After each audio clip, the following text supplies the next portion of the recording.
నమస్కారం. తులారాశి వారికి ఈ మధ్య ఎందుకో జీవితమే చేతి నుంచి జారిపోతున్నట్టు అనిపిస్తోందా? ఉదయం నిద్రలేచిన దగ్గర నుంచి రాత్రి కళ్ళు మూసే వరకు మనసులో ఏదో తెలియని ఆందోళన, గుండెల్లో ఒక రకమైన దడ, ఏదో జరగబోతుందన్న భయం మీ వెంట నడుస్తోందా? ఎంత కష్టపడ్డా డబ్బు చేతిలో నిలవకపోవడం, ఎంత బాగా మొదలుపెట్టిన పనైనా చివరి నిమిషంలో ఎక్కడో ఒక చోట ఆగిపోవడం, ఇంట్లో చిన్న విషయం పెద్ద గొడవగా నారిపోవడం, మీ మాటను మీ వాళ్లే అర్థం చేసుకోకపోవడం, ఇవన్నీ మీ జీవితంలో జరుగుతున్నాయా? రాత్రిళ్ళు నిద్రలో ఉలిక్కిపడి లేవడం, ఎవరైనా ఛాతీ మీద కూర్చున్నట్టుగా అనిపించడం, ముఖ్యంగా పాములు, నాగదేవత, నాగబంధం, నాగచిహ్నం లాంటి సంకేతాలు పదే పదే మీ కంటికి కనిపించడం జరుగుతోందా? ఒక్కసారి కళ్ళు మూసుకుని ప్రశాంతంగా ఆలోచించండి. ఇవన్నీ కేవలం యాదృచ్ఛికంగా జరుగుతున్న సంఘటనలు కావు. మీ జీవితంలో వరుసగా జరుగుతున్న ఈ విచిత్ర మార్పులకు కారణం చాలా లోతైనది, చాలా భయంకరమైనది కూడా కావచ్చు. మీకు ఇప్పటివరకు జరిగిన కొన్ని నష్టాలు, కొన్ని అర్థం కాని కలహాలు, కొన్ని విచిత్రమైన భయాలు, ఇవన్నీ ఒక కనిపించని సర్పశక్తి ఇచ్చిన హెచ్చరికలు కావచ్చు అని ఇప్పుడు నేను చెప్పబోతున్నాను. అవును, తులారాశి వారికి ఈ సర్పంతో ఉన్న గుప్త బంధ్రం అనేది కేవలం ఒక దోషం మాత్రమే కాదు. కొన్ని సందర్భాల్లో అది వంశకర్మ రూపంలో వచ్చే ఆఖరి హెచ్చరిక కూడా కావచ్చు. ఈ విషయం పూర్తిగా అర్థం చేసుకుంటే నిజంగా మీ గుండె జల్లుమంటుంది. ఇప్పుడు మీకొక ప్రశ్న. ఈ సర్పంతో మీకున్న బంధం ఈ జన్మలో మొదలైందా, లేక పూర్వజన్మలో చేసిన ఏదో కర్మ ఈ జన్మలో మీ ముందుకొచ్చిందా? మీ వంశంలో, మీ ఇంటి పెద్దల్లో ఎవరూ చేసిన ఒక తప్పు ఫలితాన్ని ఇప్పుడు మీరు అనుభవిస్తున్నారా, లేక మీరిప్పుడు చేస్తున్న ఏదైనా నిర్లక్ష్యం ఈ శక్తిని కోపానికి గురి చేస్తోందా? వెంటనే నేను అసలు విషయం చెప్పేయగలను, కానీ అలా చేస్తే మీరు ఈ రహస్యానికున్న లోతు అర్థం చేసుకోలేరు. అందుకే చాలా జాగ్రత్తగా మొదటి నుంచి చివరి వరకు వినాలి. ఎందుకంటే ఈ వీడియోలో ఒక్కో మాట మీ జీవితాన్ని కాపాడే హెచ్చరికగా మారచ్చు. మీరు గనుక తులారాశి వారైతే దయచేసి ఈ వీడియోను మధ్యలో ఆపకుండా చివరి వరకు తప్పక చూడండి. ఇలాంటి ఆధ్యాత్మిక జ్యోతిష్య రహస్యాలు, జీవితంలో ఎదురయ్యే కనిపించని కర్మబంధాల గురించి తెలుసుకోవాలంటే మన ఛానల్ని ఇప్పుడే సబ్స్క్రైబ్ చేసుకోండి. అలాగే మీ రాశి తులారాశి అయితే కింద కామెంట్లో ఓం నమో నాగదేవాయ అని తప్పకుండా రాయండి. మీ జీవితంలో ఏ బాధ నడుస్తున్నా, ఏ సమస్య మీ గుండెల్లో మోస్తున్నా దాన్ని కామెంట్లో పంచుకోండి. మనసులో పెట్టుకుని మౌనంగా మోసుకోవడం కంటే ఒకరికి చెప్పుకుంటే కొంతైనా భారం తగ్గుతుంది. మీరు ఒంటరిగా ఈ కష్టాన్ని మోస్తున్నట్టు అనిపించినా నిజానికి మీరు ఒంటరి కాదు. ఇప్పుడు అసలు విషయానికి వస్తాను. తులారాశి వాళ్ళకి సర్పంతో ఉన్న గుప్త బంధం అంటే అసలు ఏమిటి? చాలామంది పాము కనిపిస్తే దోషం, పాము కలలో వస్తే అరిష్టం అనుకునేంతలోనే ఆగిపోతారు. కానీ జ్యోతిష్య శాస్త్రంలో, ఆధ్యాత్మిక శక్తుల లోకంలో సర్పం అనేది కేవలం ఒక జీవి కాదు. అదొక శక్తి, అదొక సంకేతం, అదొక హెచ్చరిక. కొన్ని సందర్భాల్లో అది పూర్వజన్మ కర్మకు ప్రతిరూపం, మరికొన్ని సందర్భాల్లో అది వంశానికి సంబంధించిన నాగ సంబంధ దోషం, ఇంకొన్ని సందర్భాల్లో అది మీరే చేస్తున్న ఒక తప్పును ఆపమని ప్రకృతి మీకిచ్చే చివరి సూచన. ఈ సర్పబంధం సాధారణంగా 3 రూపాల్లో తులారాశి వారి జీవితంలో పనిచేస్తుంది.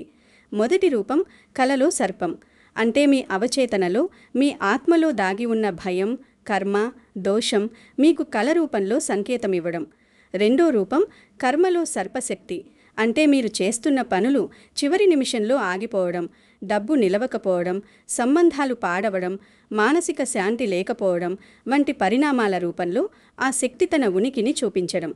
మూడో రూపం కుటుంబంలో నాగ సంబంధ దోషం, అంటే మీ వంశంలో ఎప్పుడో జరిగిన ఏదో కర్మ, ఏదో పాపం, ఏదో నిర్లక్ష్యం ఈ తరం తులారాశి వారిపై బరువుగా పడడం. ఇదే గుప్తబంధం. ఇదే చాలామందికి అర్థం కాని రహస్యం. ఇందులో ముఖ్యంగా తులారాశి వారిపైనే ఈ ప్రభావం ఎందుకు ఎక్కువగా కనిపిస్తుందో తెలుసా? తుల అనగానే త్రాసు గుర్తుకొస్తుంది. అంటే సమతుల్యత, సమానత, సంబంధాల బరువు. ఈ రాశివారు బయటవు ఎంత నవ్వుతూ కనిపించినా లోపల తమ బాధను ఎవరికీ చెప్పకుండా మౌనంగా మోస్తారు. ఎదుటివాళ్ల కోసం తమ మనసనే త్యాగం చేస్తారు. కుటుంబం కోసం, బంధం కోసం, ప్రేమ కోసం తాము ఎంత కుంగిపోతున్నా బయట చూపించరు. వీళ్ల గుండెల్లో మాటలెక్కువ, కన్నీళ్లు ఎక్కువ, బాధ ఎక్కువ. అందుకే కనిపించని ఆధ్యాత్మిక ఒత్తిడి ముందుగా కూలిపోవడం కూడా వీళ్ళకే జరుగుతుంది. బయటకు ధైర్యంగా కనిపించినా లోపల ఆత్మస్థైర్యం మెల్లగా కరిగిపోతూ ఉంటుంది. ఈ లోపల దాచుకున్న బాధే సర్పశక్తిని మరింతగా వీరి జీవితంలో పనిచేయేలా చేస్తుంది. ఇక్కడే చాలామంది తులారాశివారు చేసే పెద్ద పొరపాటు మొదలవుతుంది. ఆ శక్తి ముందుగా మీకు కొన్ని సంకేతాలిస్తుంది, కానీ మీరు వాటిని గమనించరు. గమనించినా నవ్వేసి వదిలేస్తారు. ఇది ఏమీ లేదు, కలలే కదా, జీవితంలో కష్టాలు సహజమే అని పక్కన పెట్టేస్తారు. కానీ జాగ్రత్తగా వినండి. ప్రకృతి ఒక్కసారి హెచ్చరిస్తుంది, రెండోసారి గట్టిగా హెచ్చరిస్తుంది, మూడోసారి మాత్రం నేరుగా జీవితాన్నే కుదిపేస్తుంది. అందుకే ఇప్పుడు నేను చెప్పబోయే సంకేతాలను చాలా జాగ్రత్తగా వినాలి. మొదటి సంకేతం, కలలో పదే పదే పాములు కనిపించడం. ఒకసారి కాదు, రెండుసార్లు కాదు, వరుసగా చాలాసార్లు పాములు కనిపిస్తే దాన్ని తేలికగా తీసుకోవద్దు. మీ చుట్టూ పాములు తిరుగుతున్నట్టు, మీ వైపు దూసుకొస్తున్నట్టు, మీ కాళ్లకు చుట్టుకున్నట్టు, లేదా మీ ఇంట్లో పాము తిరుగుతున్నట్టు కలలు వస్తుంటే అది బలమైన సంకేతం. ముఖ్యంగా రాత్రి అర్ధరాత్రి తరువాత 3 గంటల సమయానికి ఉలిక్కిపడి లేవడం, చెమటలు పట్టడం, గుండె బలంగా కుట్టుకోవడం జరిగితే దాన్ని పూర్తిగా నిర్లక్ష్యం చేయకండి. రెండో సంకేతం, నాగదేవత, నాగబంధం, పాము చిహ్నాలు పదే పదే కనిపించడం. మీరు ఎక్కడికి వెళ్ళినా నాగదేవత గుడి కనిపించడం, యాదృచ్ఛికంగా పాముల ఫోటోలు, వీడియోలు, నాగ చిహ్నాలు మీ ముందుకు రావడం, ఎవరో ఒకరు పాముల గురించి మీతో మాట్లాడడం, లేదా మీ ఇంట్లో పెద్దలు నాగదోషం గురించి మాట్లాడటం, ఇవి కూడా సంకేతాలే కావచ్చు. ఒకసారి జరిగితే యాదృచ్ఛికం, కానీ పదే పదే అదే విషయం మీ చుట్టూ తిరుగుతుంటే అది యాదృచ్ఛికం కాదు. మూడో సంకేతం, ఇంట్లో అకస్మాత్తుగా ఉద్రేకత పెరగడం. ఎప్పుడూ ప్రశాంతంగా ఉండే ఇంట్లో ఒక్కసారిగా గొడవలు మొదలవుతాయి. చిన్న మాట పెద్ద గొడవగా మారుతుంది. భార్యాభర్తల మధ్య అపార్థాలు పెరుగుతాయి. పిల్లలతో దూరం పెరుగుతుంది. కుటుంబంలో ఎవరో ఒకరు ఎప్పుడూ కోపంగా ఉండడం, ఎవరో ఒకరు మౌనంగా ఉండడం, ఇంటి వాతావరణమే భారంగా అనిపించడం మొదలవుతుంది. నాలుగో సంకేతం, డబ్బు చేతిలో నిలవకపోవడం. మీరు ఎంత కష్టపడి సంపాదించినా ఆ డబ్బు మీకోసం నిలబడదు. బ్యాంకులో వేసిన పొదుపు కూడా ఏదో ఒక అనారోగ్యం, అప్పు, కుటుంబ సమస్య, కోర్టు పని, మరమ్మత్తు ఖర్చు, లేదా ఊహించని ఆపదలో కరిగిపోతుంది. డబ్బు వస్తోంది కానీ నిలవడం లేదు అనేది తులారాశి వారికి ఈ సర్పబంధం చూపించే పెద్ద సంకేతాల్లో ఒకటి. ఐదో సంకేతం, పనులు చివరి నిమిషంలో ఆగిపోవడం. మీరొక పని కోసం ఎంత కష్టపడినా చివరి అడుగు దగ్గరికి రాగానే ఏదో ఒక అడ్డంకి వస్తుంది. ఉద్యోగం ఆల్మోస్ట్ కన్ఫామ్ అయి చివరి నిమిషంలో ఆగిపోవచ్చు. వ్యాపారం ఆల్మోస్ట్ సెట్ అయి ఒక వ్యక్తి మోసం చేసి పాడు చేయవచ్చు. పెళ్లి ఆల్మోస్ట్ ఫిక్స్ అయి చివరి క్షణంలో చెడిపోవచ్చు. ఇది వరుసగా జరుగుతుంటే దాన్ని సాధారణంగా చూడద్దు.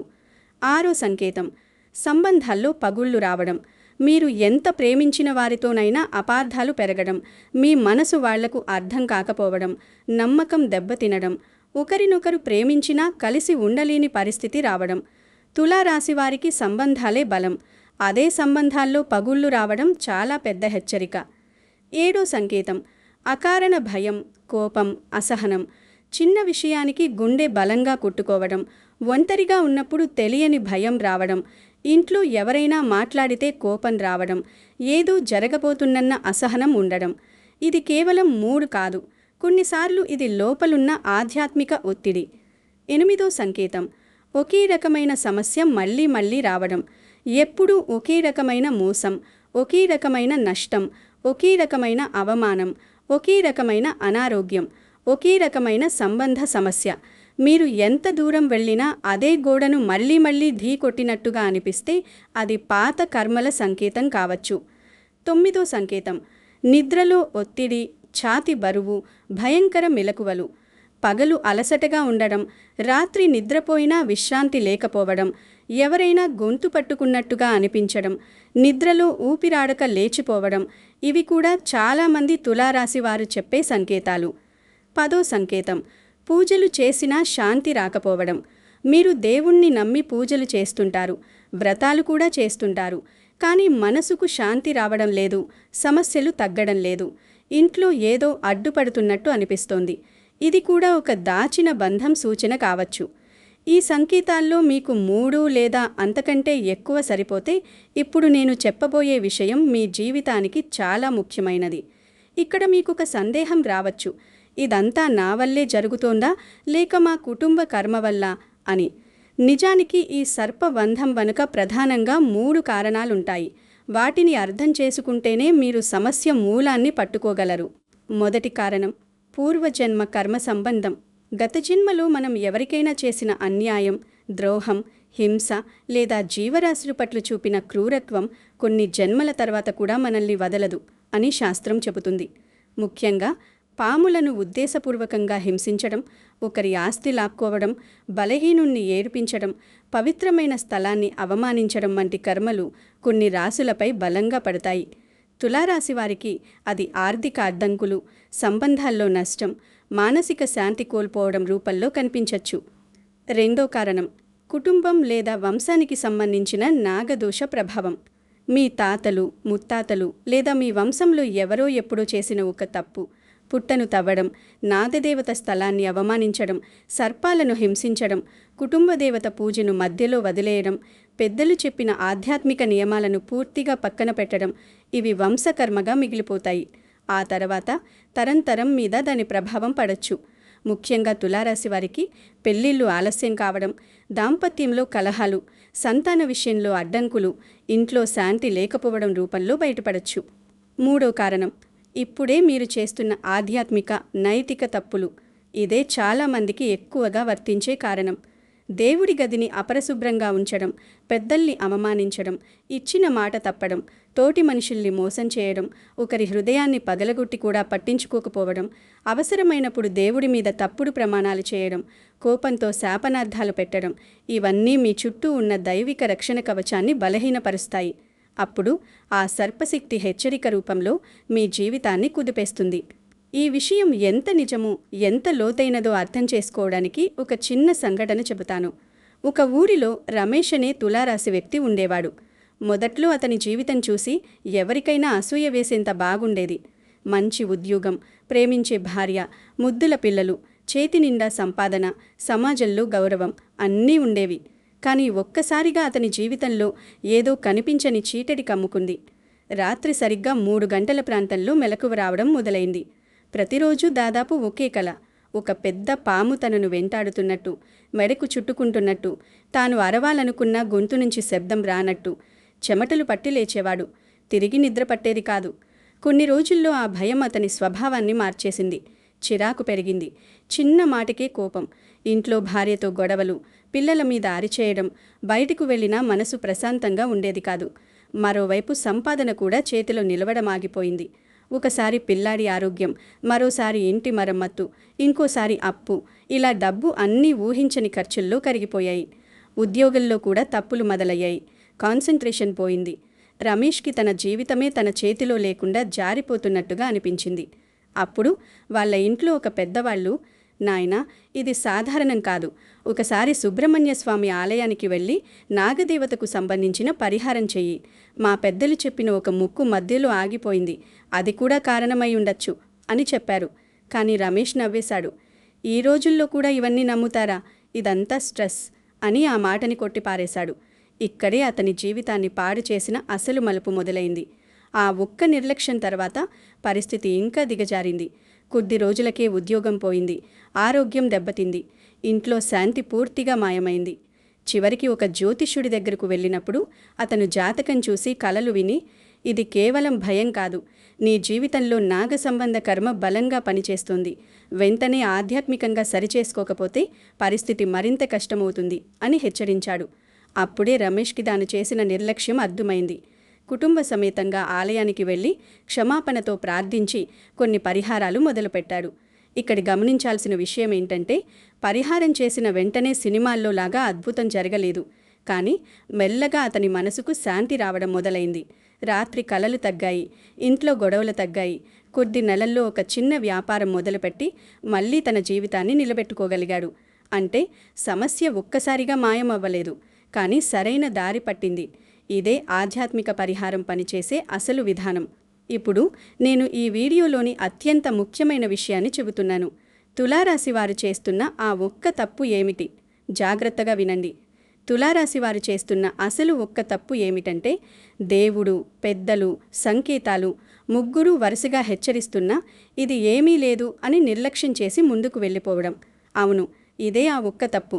మీకు కలలు వస్తున్నా, ఇంట్లో పెద్దలు చెబుతున్నా, మీ మనసు లోపల ఏదో తేడా ఉందని అరిస్తున్నా, జీవితంలో వరుసగా సమస్యలు పడుతున్నా, వాటిని ఆపి అర్థం చేసుకోవడం బదులు నాకేం కాదు, ఇది నా భ్రమ, ఇవి పాతకాలపు మాటలు అని వదిలేయడం. ఇదే పెద్ద పొరపాటు. దీనితో పాటు మరో కొన్ని విషయాలు కూడా ఈ ఒక్క తప్పులో భాగమే. నాగదేవతకు సంబంధించిన విషయాలను చులకనగా చూడడం, పూజా నియమాలను తేలికగా తీసుకోవడం, పెద్దల మాటను పట్టించుకోకపోవడం, అవసరానికి దేవుడి మీద తప్పుడు ప్రమాణాలు చేయడం, ఒకరి నమ్మకాన్ని వాడేసుకుని మోసం చేయడం, మనసులో పగ, ద్వేషం దాచుకోవడం, ఇచ్చిన మాట తప్పడం, ఇవన్నీ కలిపి తులారాశి వారి చుట్టూ ఉన్న దైవిక రక్షణ వలయాన్ని బలహీనపరుస్తాయి. ఆ తరువాతే కష్టాలు ఒకదాని తరువాత ఒకటి వరుసగా మొదలవుతాయి. ఈ ఒక్క నిర్లక్ష్యం వల్ల మీ జీవితంలో ఏం జరుగుతుందో తెలుసా? ముందుగా డబ్బు దెబ్బతింటుంది. మీరు ఎంత కష్టపడి సంపాదించినా అది మీకోసం నిలబడదు. తరువాత మానసిక శాంతి పోతుంది. గుండెల్లో భయం, మెదడులో గందరగోళం, రాత్రుళ్ళు నిద్రలేమి, ఉదయం లేస్తే అలసట. తరువాత కుటుంబ శాంతి పాడవుతుంది. భార్యాభర్తల మధ్య మాటలు తగ్గుతాయి. పిల్లలతో దూరం పెరుగుతుంది. తరువాత సంబంధాలు దెబ్బతింటాయి. మీరు ప్రాణంగా ప్రేమించిన వారు కూడా మిమ్మల్ని అపార్థం చేసుకునే పరిస్థితి వస్తుంది. తరువాత పని, ఉద్యోగం, వ్యాపారంలో స్థిరత్వం పోతుంది. చివరికి గౌరవం, పేరు, అదృష్టం కూడా మసకబారిపోతాయి. మీరు తప్పు చేయకపోయినా నిందలు మీ మీద పడొచ్చు. ఎందుకంటే ఆధ్యాత్మిక అసమతుల్యత ముందు మనిషి బలం ఒక్కటే చాలదు. అయితే భయపడాల్సిన అవసరం లేదు. సమస్య ఇచ్చే భగవంతుడే దానికి పరిష్కారం కూడా చూపిస్తాడు. సర్పబంధం మీ జీవితాన్ని నాశనం చేయడానికి మాత్రమే రాదు. చాలాసార్లు అది ఆగు, నీ దారిలో ఏదో తప్పు జరుగుతోంది అని చెప్పే హెచ్చరికగా వస్తుంది. ఆ హెచ్చరికను గౌరవిస్తే, మీరు మారడానికి సిద్ధపడితే, పరిహారం చేస్తే అదే శక్తి మీకు రక్షణగా కూడా మారగలదు. ఇప్పుడు తులారాశి వారు తప్పక చేయాల్సిన పరిహారాలను చాలా జాగ్రత్తగా చెబుతున్నాను. మొదటి పరిహారం: సోమవారం నాడు శివాలయానికి వెళ్ళి ప్రార్థన చేయండి. వీలైతే రుద్రాభిషేకం చేయించండి. లేకపోతే కనీసం భక్తితో ఒక చెంబు నీళ్లు శివలింగంపై పోసి ఓం నమః శివాయ అని ప్రార్థించండి. శివుడు నాగభూషణుడు. ఆయన కృపతో నాగశక్తి ఆగ్రహం శాంతిస్తుంది అని నమ్మకం ఉంది. రెండో పరిహారం: ప్రతిరోజు ఉదయం 108 సార్లు ఓం నమో నాగదేవాయ లేదా ఓం నమః శివాయ జపం చేయండి. ఈ మంత్ర జపం మీ మనసులోని భయాన్ని తగ్గిస్తుంది, గందరగోళాన్ని తగ్గిస్తుంది, అంతరంగానికి ఒక స్థిరత్వం ఇస్తుంది. జపం చేస్తూ తెలిసి తెలియక చేసిన తప్పులన్నీ క్షమించు అనే భావనతో ఉండాలి. మూడవ పరిహారం: ప్రతి అమావాస్య రోజు పితృదేవతలకు నమస్కారం చేయండి. మీ వంశకర్మ బరువు తగ్గాలని మనస్ఫూర్తిగా ప్రార్థించండి. ఇంట్లో పెద్దలు ఉన్నట్లయితే వారి ఆశీర్వాదం తీసుకోండి. పెద్దల ఆశీర్వాదం తులారాశి వారికి చాలా రక్షణ ఇస్తుంది. నాలుగవ పరిహారం: దగ్గరలో ఉన్న పురాతన నాగదేవత ఆలయానికి వెళ్ళి శ్రద్ధగా ప్రార్థన చేయండి. అక్కడి సంప్రదాయం ఎలా ఉందో తెలుసుకుని ఆచారాన్ని గౌరవిస్తూ ప్రార్థన చేయండి. మా వంశంలో, మా చేతుల్లో తెలిసి తెలియక జరిగిన తప్పులుంటే క్షమించు అని వినమ్రంగా వేడుకోండి. అహంకారంతో కాదు, వినయంతో చేయాలి. ఐదవ పరిహారం: ఇంట్లో ప్రతిరోజు ఉదయం, సాయంత్రం దీపం వెలిగించండి. పూజా స్థలాన్ని శుభ్రంగా ఉంచండి. పూజ గదిని స్టోర్ రూమ్లా మార్చేయకండి. పూజాస్థలం పరిశుభ్రంగా, ప్రశాంతంగా ఉంటే ఇంట్లో ఆధ్యాత్మికంగా ఒక సానుకూల వాతావరణం ఏర్పడుతుంది. ఆరవ పరిహారం: మీకు చేతనైనంతలో దానం చేయండి. అన్నదానం, వస్త్రదానం, పేదవారికి సహాయం, మూగజీవులకు ఆహారం పెట్టడం, ఇవి పాపకర్మల భారాన్ని తగ్గించడంలో సహాయపడతాయి. సేవాభావం మనలోని కఠినత్వాన్ని కరిగిస్తుంది. ఏడవ పరిహారం: మీ చెడు అలవాట్లు, అబద్ధాలు, మోసపూరిత ప్రవర్తన పూర్తిగా మానేయండి. మీరు ఎవరికైనా అన్యాయం చేసి ఉంటే క్షమాపణ చెప్పండి. ఇచ్చిన మాట నిలబెట్టుకోండి. కోపంలో శాపనార్థాలు పెట్టడం, దుర్భాషలాడడం మానేయండి. ఇది ఆధ్యాత్మిక పరిహారంలో చాలా పెద్ద భాగం. 8వ పరిహారం. మంగళవారం లేదా షష్ఠి రోజున సుబ్రహ్మణ్య స్వామిని స్మరించింది. ఓం శరవణభవ లేదా సుబ్రహ్మణ్య స్వామికి నమః అని జపం చేయండి. సుబ్రహ్మణ్య స్వామి ఉపాసన తులారాశి వారికి మానసిక ధైర్యం, అంతరంగ బలం ఇవ్వగలదు. 9వ పరిహారం. వారానికి కనీసం ఒక రోజు ఇంట్లో నెయ్యి దీపం వెలిగించి కుటుంబ సమేతంగా ప్రార్థనించండి. ఇది పెద్ద పూజ కావాల్సిన అవసరం లేదు. 5 నిమిషాలైనా సరే అందరూ కలిసి భక్తితో కూర్చోవాలి. కుటుంబ శాంతి కోసం ఇది చాలా ఉపయోగపడుతుంది. 10వ పరిహారం. సంకేతాలను గౌరవించండి, కానీ భయానికి బానిసలు కావద్దు. ఇదే చాలా ముఖ్యమైనది. ప్రతీకలను అరిష్టంగా భావించి వణికిపోవద్దు. ప్రతి సమస్యను దోషంగా భావించి కుంగిపోవద్దు. కానీ వరుసగా వస్తున్న హెచ్చరికలను పూర్తిగా నవ్వేసి వదిలేయకండి. భయం కాదు, జాగ్రత్త కావాలి. మూఢనమ్మకం కాదు, వినయం కావాలి. అహంకారం కాదు, ఆత్మ పరిశీలన కావాలి. ఇక్కడ ఒక విషయం గుర్తుంచుకోండి. పరిహారాలు ఒకరోజు చేసి వదిలేయడానికి కావు. ఇవి చేశాం కదా సరిపోతుంది అనే ఫార్మాలిటీస్ కాదు. ఒక తీవ్రమైన జబ్బు తగ్గాలంటే మందు కోర్స్ పూర్తి చేయాల్సిందే కదా. అలాగే ఈ పరిహారాలు కూడా శ్రద్ధగా, నియమంగా, నిజమైన భక్తితో చేయాలి. ముఖ్యంగా తులారాశి వారు ఒక విషయం గట్టిగా గుర్తుంచుకోవాలి. సర్పబంధం కంటే ప్రమాదకరమైనది సర్పబంధాన్ని నిర్లక్ష్యం చేసే మన అహంకారం. సమస్య కంటే ప్రమాదకరమైనది నాకేం కాదు అనుకునే నిర్లక్ష్యం. తులారాశివారు జాగ్రత్త. మీరు ఇప్పటి వరకు చూసింది కేవలం కొన్ని కష్టాలే అయి ఉండొచ్చు. కానీ ఇప్పటికైనా మీరు మేలుకోకపోతే, ఈ సంకేతాలను అర్థం చేసుకోకపోతే, అదే కష్టాలు రేపు మీ జీవితానికి తీరని శాపంలా మారే ప్రమాదం ఉంది. మీరు చిన్న విషయం అని తీసుకున్న అదే నిర్లక్ష్యం మీ అదృష్టం తలుపు దగ్గర తాళం వేసే స్థితికి తీసుకెళ్లొచ్చు. అందుకే ఆగి ఆలోచించండి. మీ జీవితంలో ఈ సంకేతాల్లో 3 ఉన్నా సరే మీ గుండె మీద చెయ్యి వేసుకుని నేను ఎక్కడ తప్పు చేస్తున్నాను అని మీర్ని అడగండి. సర్పబంధం అనేది మీ జీవితాన్ని నాశనం చేయడానికి రాలేదు. చాలాసార్లు అది మిమ్మల్ని కాపాడడానికి, మీ దారిని సరిచేయడానికి, మీరు చేస్తున్న తప్పును ఆపడానికి వచ్చిన హెచ్చరిక. ఆ హెచ్చరికను గౌరవిస్తే అదే శక్తి రక్షణ కవచమవుతుంది. మీరు అహంకారాన్ని పక్కన పెట్టి పెద్దల మాట వినిపించి ధర్మం వైపు తిరిగి పరిహారాలను భక్తితో చేస్తే మీ జీవితంలో నిలిచిపోయిన అదృష్టం మళ్ళీ కదలడం మొదలవుతుంది. మానసిక శాంతి తిరిగి వస్తుంది. ఇంట్లో గొడవల బదులు శాంతి నిలుస్తుంది. డబ్బు నిలవడం మొదలవుతుంది. సంబంధాలు మళ్ళీ చిగురవచ్చు. ఈ వీడియోలో నేను చెప్పిన మాటలను సరదాగా తీసుకోకండి. మీ జీవితంలో ఈ సంకేతాలు నిజంగానే ఉన్నాయంటే ఇప్పటికైనా జాగ్రత్త పడండి. మీరు తులారాశి వారైతే కామెంట్లో తప్పకుండా ఓం నమో నాగదేవాయ అని రాయండి. మీ బాధను, మీ సమస్యను మాతో పంచుకోండి. అలాగే మీ కుటుంబంలో, బంధువుల్లో, స్నేహితుల్లో ఇంకెవరైనా తులారాశి వారు ఉండి ఇలాంటి కష్టాలు పడుతున్నారంటే ఈ వీడియోను వాళ్లకు తప్పకుండా పంపండి.